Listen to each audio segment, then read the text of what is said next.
On April 1st, 2023, at its headquarters in Austin, Texas, a mid-sized tech firm known for developing cloud-based solutions for small to medium enterprises began experiencing an unexpected surge in network activity. Employees reported slow response times across various software applications, and significant disruptions were noted in data retrieval processes. Initial assessments indicated an unusual number of failed login attempts, suggesting unauthorized access was taking place. This pattern raised immediate concerns within the IT department, prompting them to initiate an internal investigation. The firm's infrastructure relied on a combination of on-premises servers and cloud-based services with an emphasis on agile development practices. However, an outdated firewall configuration was in place, which failed to adequately segment internal network zones, facilitating lateral movement for potential intruders. It was later discovered that a specific internal tool designed for managing cloud service permissions had not been updated for several months, creating gaps in access controls that allowed users to obtain permissions they should not have had. This misconfiguration acted as an entry point for attackers who exploited the firm's dependency on a third-party vendor for remote desktop access, also lacking sufficient security measures. By the end of the first day, the effects of this security lapse became quantifiable. Approximately 1,200 employees were impacted as they could not access their files, leading to delays in ongoing projects and significant disruptions in service delivery. The firm's operations were essentially at a standstill, with an estimated loss of $100,000 in productivity within the first 24 hours, alongside customer complaints flood in regarding service availability. Monitoring tools indicated skyrocketing traffic from unknown external IP addresses, signaling that the firm was under attack. Confusion reigned within the organization as the IT department scrambled to understand the nature of the incident. Internal emails circulated outlining the symptoms and requesting all employees to refrain from accessing critical systems until further notice. An incident response channel was activated, but a lack of clear communication hindered the team's ability to effectively manage the growing crisis. As the investigation continued, analysts began suspecting a ransomware attack, particularly after uncovering encrypted communication attempts directed at the firm's servers.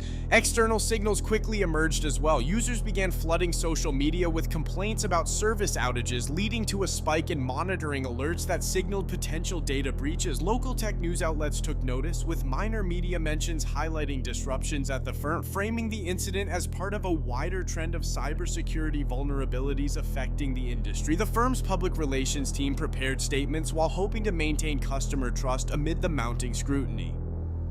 Late in the evening of April 1st, forensic investigators uncovered evidence that pointed to a specific ransomware variant known for targeting tech firms with lax security. The malicious actors had utilized a previously identified vulnerability in a popular software library, which had been exploited to gain initial access. As this new information filtered into the incident handling meetings, an air of urgency settled across the team. The IT department began implementing partial fixes, including a temporary shutdown of the affected systems and a forced password reset for all employees. Yet these measures proved insufficient as alerts continued to flood in, indicating further unauthorized access attempts. The realization dawned that quick fixes were not going to be enough to mitigate the evolving situation. The investigation deepened when external cybersecurity consultants were engaged. They were tasked with conducting a thorough evaluation of the network architecture and uncovering any additional weaknesses that could be exploited. Preliminary findings indicated that the firm's outdated software stack might not only be contributing to the access issues, but could also hide other vulnerabilities. As the situation escalated, remote monitoring systems began to detect more sophisticated attack vectors being employed, suggesting that the initial breach was part of a coordinated and evolving threat. Analysts noted that several other firms in the region were experiencing similar issues, raising the possibility of a broader campaign targeting the tech sector itself. The sense of urgency within the firm intensified as it became clear that the ramifications of this event could be far-reaching. The firm now faced a critical juncture. With each passing hour, the probability of sensitive data being compromised grew. Rumors were circulating that the attackers had engaged with other victims, leveraging their networks for information and exploiting weaknesses in collaborative workflows among firms. Internal communications reflected a murmuring sense of unrest as employees speculated about their own data safety and the firm's ability to recover from the attack. On April 2nd, and discussions among executives focused on the potential financial repercussions of the attack. Calculations showed that continued disruptions could spiral costs up remarkably. As new reports of the ransomware attack began to spread through other tech circles, law enforcement agencies were alerted and prepared to initiate investigations. The threat landscape had shifted, and the firm was preparing to face the fallout from an incident that was far from over. This precarious state left the organization teetering on the edge of a crisis. As they worked tirelessly to combat immediate threats, new vulnerabilities emerged that suggested the initial incident was only the beginning of a much larger battle against ransomware. A battle they were yet to fully comprehend. The investigation was far from complete, and the question of whether they would emerge intact loomed over every decision made in the frenzied hours ahead. As April 3rd arrived, the tech firm began formalizing their communication with affected clients, revealing the unfolding situation. However, the tempered language used in their statements did little to assuage growing concerns. Not only were clients anxious about potential data loss, but competitors began using the incident as a marketing tool to highlight their own security measures, emphasizing their lack of vulnerabilities. Vendors supplying critical software to the firm expressed concerns about their own dependencies on the firm's systems, seeking reassurances as multiple contracts hung in the balance. By April 4th, significant disruptions manifested across the platform. Internal systems were down for extended periods, creating operational bottlenecks. Analysts estimated that over 10,000 users were affected, with financial losses surging past $200,000 as client services stalled. Cybersecurity monitoring tools identified over 100 unique unauthorized access attempts, demonstrating the attackers' relentless strategy. On April 5th, the firm took decisive action. A temporary cessation of all non-essential operations was mandated. They began utilizing emergency disaster recovery protocols and solicit legal counsel to prepare for imminent decisions regarding data protection mandates and regulatory compliance. They also preemptively notified data protection authorities about the breach, fearing non-compliance penalties could intensify the crisis. The situation worsened when a major client threatened legal action due to inadequate service provisions, marking the first of what seemed likely to be a cascading series of legal challenges. Meanwhile, cybersecurity experts engaged to assess the breach began tracing digital breadcrumbs left by the attackers. Initial reports indicated that the ransomware's origin could be linked to a noted group previously responsible for similar high-profile attacks. As the investigation unfolded, it became increasingly clear that the attackers had been operating undetected for weeks. On April 6th, media reports escalated the narrative. Leaked internal communications shared anonymously with investigative journalists indicated that the firm had received prior warnings regarding its outdated systems and lacked follow-through on implementing recommended security upgrades. This information fueled public criticism and a massive reputational crisis. In the wake of the mounting pressure, the board of directors convened for an emergency meeting on April 7th. They faced an existential decision regarding the organization's future and the potential for executive resignations. While some board members advocated for full disclosure and transparency as a means of rebuilding trust, others argued for damage control in efforts to protect the firm's position in a competitive market. As the investigation progressed through mid-April, with law enforcement assisting in tracing the ransomware operation, the firm underwent an extensive audit of its operational practices, finding that the incident was compounded by a general laxity towards cybersecurity training for employees. Audits revealed that software validation processes were largely ignored, with updates delayed by budgetary constraint. The continual fallout reached its zenith on April 15th when firm executives disclosed that negotiations for a ransom payment had indeed begun, further aggravating stakeholders and resulting in widespread media coverage. It was reported that the attackers had demanded an amount in the six figures, leveraging the urgency created by the outages. As legal teams weighed in, doubts arose regarding the ethical implications of paying ransoms as industry frameworks warned against incentivizing criminal behavior. The timeline sought resolution by late April, with the ongoing investigation revealing a staggering impact. Over 20,000 users ultimately affected, financial losses exceeding $1 million, and numerous legal actions initiated against the firm. Emergency protocols were enacted that included forced scrutiny of third-party vendors, and for many, contracts were immediately suspended or canceled. As June commenced, the recovery efforts seemed futile. Business operations remained faltered, and mounting pressure from regulators and clients began prompting calls for a leadership overhaul. Several executives attached to decision-making processes leading up to the incident tendered their resignations by early June, with other staff members experiencing severe morale issues amid the intense scrutiny.